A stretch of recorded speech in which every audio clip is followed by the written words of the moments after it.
तुमने इस वीडियो पे क्लिक किया है, लेकिन तुम डरते हो या नहीं ये तो इस वीडियो के एंड तक ही पता लगेगा। अगर तुम इन जापान हॉरर लेजेंड्स के बारे में एंड तक सुन पाते हो तो मान लेना कि तुम डरते नहीं हो।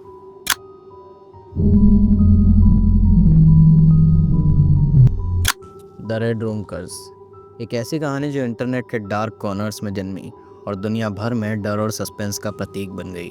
द रेड रूम कर्स के बारे में बताने से पहले मैं तुम्हें इससे रिलेटेड एक इंसिडेंट बताता हूँ।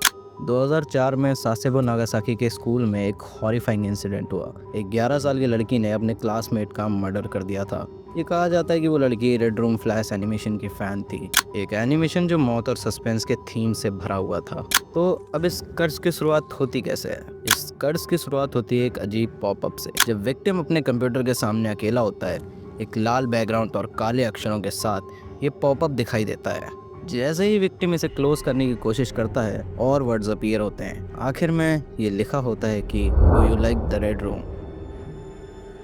स्क्रीन एकदम लाल हो जाती है और एक लिस्ट अपीयर होती है पुराने विक्टिम्स के नाम। कोई सुपरनैचुरल शक्ति आती है या विक्टिम खुद मजबूर हो जाता है, ये आज तक एक मिस्ट्री है। लेकिन रिजल्ट हमेशा एक ही होता है, विक्टिम की मौत, और उसके खून से पूरा रूम लाल हो जाता है। इसलिए इसे रेड रूम कर्स कहते हैं। कि अब तुम इस कहानी को बस एक अफवाह समझते हो या तुम्हारे कंप्यूटर स्क्रीन पर यह सवाल दिखाई दे सकता है, do you like the red room.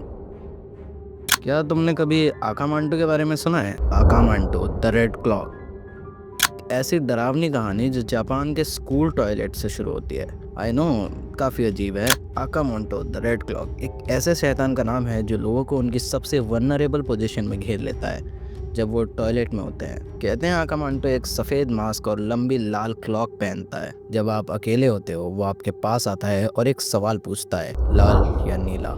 अगर तुम लाल चुनते हो तो वो चाकू तुम्हारी बॉडी में घुसा घुसा कर तुम्हें मार देगा, और अगर तुम नीला चुनते हो तो वो तुम्हारा गला दबा के तुम्हें मार देगा।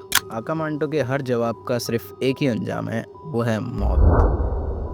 कहते हैं अगर आप उसे इग्नोर करते हो या भागते हो तो शायद आपकी जान बच सकती है, लेकिन उसका सामना करना हमेशा खतरनाक है। लेकिन ये सिर्फ एक लेजेंड है या इसके पीछे कोई सच्चाई छुपी है, ये अब तक एक मिस्ट्री है। तो अगली बार जब आप किसी पुराने और क्रीपी बाथरूम में जाएं, ध्यान रखिए शायद आकामांटो आपका इंतजार कर रहा हो। Tomino's hello the cursed poem. क्या तुमने किसी एक ऐसी कविता के बारे में सुना है जिसे पढ़कर ही जिंदगी नरक लगने लगे? ये है टोमिनोज हेल, एक कर्स्ड पोयम जो यासो साइजो ने 1919 में लिखी थी। ये कविता साइजो ने तब लिखी थी जब उन्होंने वर्ल्ड वॉर फर्स्ट के बाद अपना पूरा परिवार खो दिया था। कविता एक छोटी बच्ची टोमिनो की कहानी बताती है जो नर्क में गिर जाती है। कविता के शुरू के शब्द कुछ इस तरह है, elder sister vomited blood, younger sister vomited fire, and the cute Tomino vomited glass beads. Tomino fell into hell alone. ये कविता अपने डिस्टर्बिंग और टेरिफाइंग इमेजरी के लिए फेमस है।